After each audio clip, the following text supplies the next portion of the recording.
Assalomu alaykum qadrli obunachilar va nihoyat mana ayvonga xullas cho'rili joy xullas bu yerga chiroyli natijali patologlarimizni qilib berdik.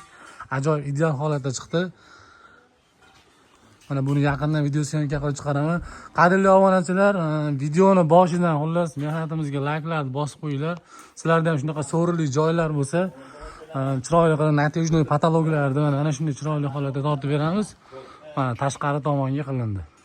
Mana ko'ringlar, bu darvozaxonalarga ham, bunaqa ayvonlarga ham tavsiya qilaveramiz. Lekin bunaqa kalta ayvonlarga bo'lmaydi bu narsalar. Mana bunga o'xshagan kichkina kalta ayvonlarga bo'lmaydi. Lekin mana shunaqa so'rili joylar, ustini shunaqa yozgi joylar qilgan bo'lsalaring, shunaqa joylarga mana natijali patolog juda ham chiroyli holatda chiqadi.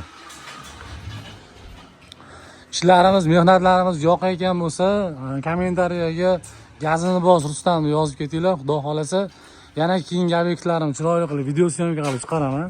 Ko'ringlar, mana ajoyib ideal holatda chiqyapti. Shaxsan vodiy bo'ylab razmerlarni o'lchagani o'zim boryapman, o'zim tavsiyalarni beraman. Xudo xolasa ajoyib ideal holatda chiqadi. Mana ko'ringlar. Bu yerga endi qirg'oq tomonlarga bemalol tunikafon qilsa bo'laveradi. Ichki tomonlariga mana natijali patolog juda ham chiroyli holatda chiqadi. Mana. Bu yerga xullas hozir mana ventilyatorli xullas lustralarni qo'yishgan.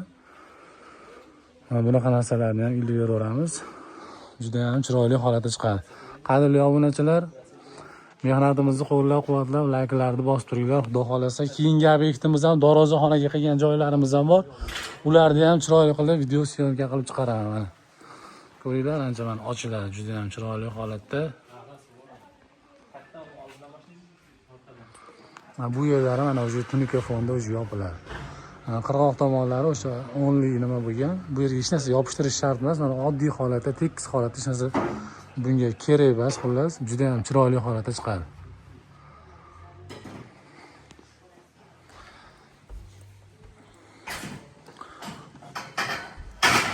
Qish kunida ham xullas hech narsa bo'lmaydi, materiali juda ham chiroyli holatda turaveradi. Bemalol artsiz, yuzsiz bo'laveradi. O'tgan safar videolarimda ham ko'rgan bo'lsalaring, o'sha shvabaraga o'xshagan narsada bemalol artib tozalasa bo'laveradi. Mana.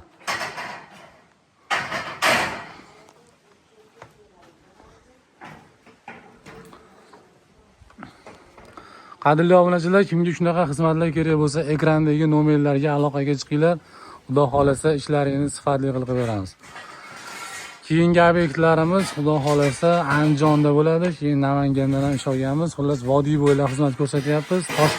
Toshkentdan ham ishlar chiqib turibdi, yo'llarga ham borib qo'yib kelinyapti. Bizda hozirgi kunda 5 ta 6 ta gruppa ishlayapmiz. Bo'linib ishlayapmiz. O'shuning uchun sezonda bitta gruppa, ikkita gruppa ulgurmaydi. Shuning uchun bo'linib xizmat ko'rsatyapmiz. Keyingi obyektlarimizda ko'rishguncha sog' bo'linglar, salomat bo'linglar, qadrli obunachilar. Yaxshi kunlarda ko'rishaveraylik.